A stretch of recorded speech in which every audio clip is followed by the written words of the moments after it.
Բերեջիկեն անցնող հայերու խումբ էր։ Մուրադ, մեր Մուրադը կատարեցիր։ Մոտ 20 հոգի գին և երեխա, որոնք ձանաձան վայրերը դեղահանված հայեր էին, մեծամասնությամբ խարփերձի և էրզուրումցի, և որոնք կգտնվեին Եդեսյոյի մեջ, կառավարության հրամանով դեղափոխվեցան Բերեջիկ։ Այստեղի թուրքերը, որ ձայրայեղ կերպով հայադեաց էին և գսպասեին այսպիսի արիտիմը, թափուցան աքսորյալներուն վրա և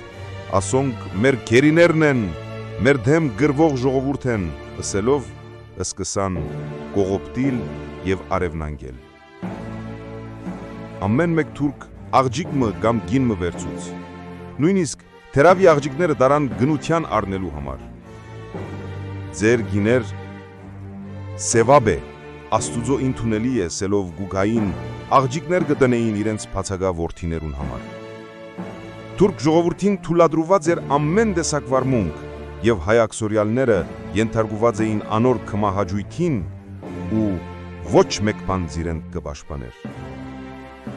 Իմ ծանոթներես մեկը Հասան Էֆենդի, որ 50 տարեկան մարդ էր, գսեր ինձ առանց քաշվելու։ Թերադի աղջիկ մգար շատ ալ գեղեցիկ, ուրքան համոզացի, որ իր գամքով ամուսնանա հետս, բայց մերժեց, ես մեղծած ինքը և ջուզեցի բռնանալ ու իմ եղբորս տուի, որ ինձ մե 10 տարով փոքր է։ Աքսորյալները 2 շաբաթ մնացին Բերեջիկի դաշտին մեջ։ Այլևս ոչ աղջիկ մնացած էր իրենց մեջ, ոչ մանուկ, որովհետև ոչ միայն դեղածի ժողովուրդը, այլև շրջակա գյուղերու գյուղաբեդերը կառավարության հրամանով եկան և իրենց բաժին ընկած աղջիկներուն և մանուկներուն տարան։ Մնացել էին միայն բառավներ և հիվանդացած երեխաներ, որոնք յաջորդաբար մահացան և այսպիսով 20 հոգինոց աքսորյալներու խումբը բնաճինջ եղավ։ Քարաջան անուն մահայգինը, որ Բերեջիկի շրջակա գյուղերեն մեկուն մեջ թուրքերու դերք ինգած էր, լցելով որ մոդերը հայեր կան, հետևյալ երկուդողը յաջողած էր խրգալ։ Ես և աղջիկս ողջ ենք, ամուսինս կգտնվի Ամերիկա, խնդրեմ իրեն նամակ կրեք, որ գա մեզի ազատ է, մենք անդանելի չքավորությունն մեջ ենք, խնդրեմ մեզի օգնեցեք դրամով։ 10 տարեկան քուրդ պատանի իրենց գյուղում գտնվող հայ գիներուն մասին կպատմեր այսպես.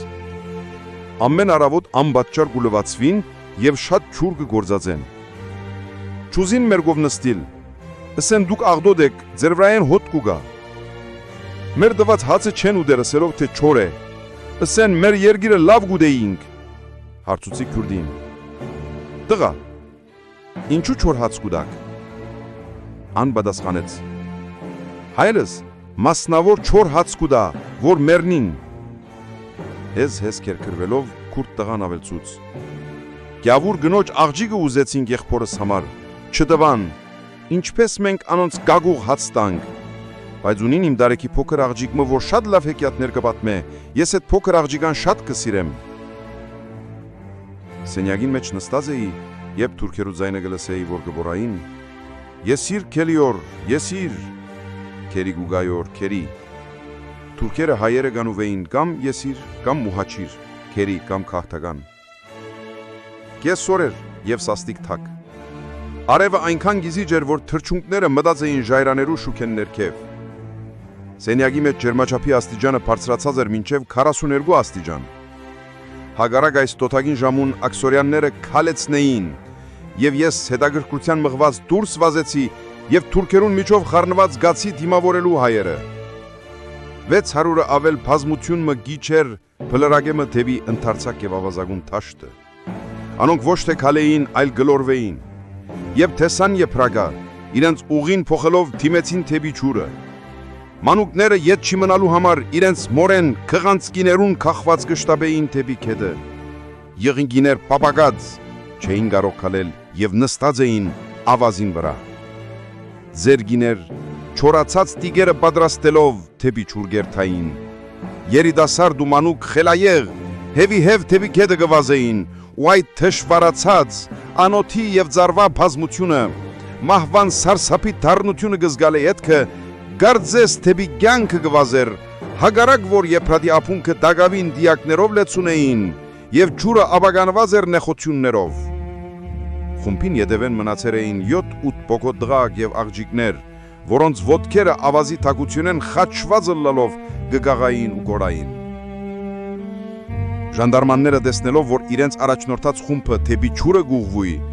ծիերնին մտրագելով հասան թեպի աքսորյալներուն ու սկսան գորալ, խարազանել եւ խումբը հետ դարձուցին։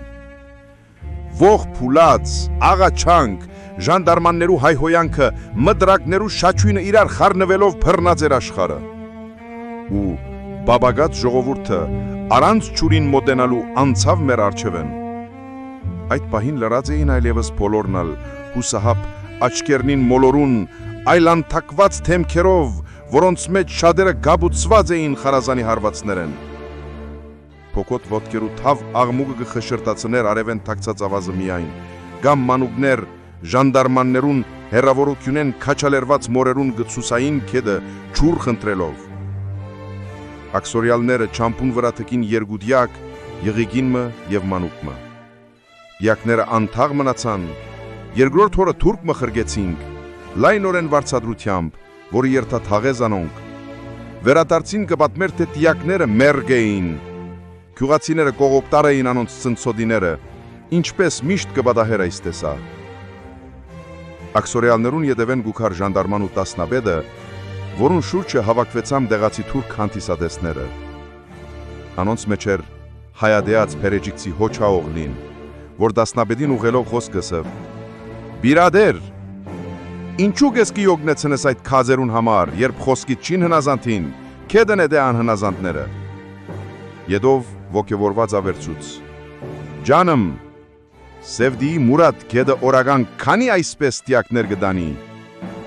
Անդեին է ուրիշ մաղաղագեց. «Ախ Մուրադ, Մուրադ, մեր Մուրադը գադարեցիր»։ Տասնաբեդը տիավի ժպիտով մխնտաց ու ըսավ. «Ես լիազոր եմ, մահվան ու գենած իշխանություն ունիմ, 600-ն 6 հոգի չմնար, բայց ինչ հարկ կա շետաբելու, կամաց, տագավին ժամանակը չի ասած, ամիս մը ետքը սաղ դուք տեսնեք, թե ինչ մնացած է այս բոլորեն։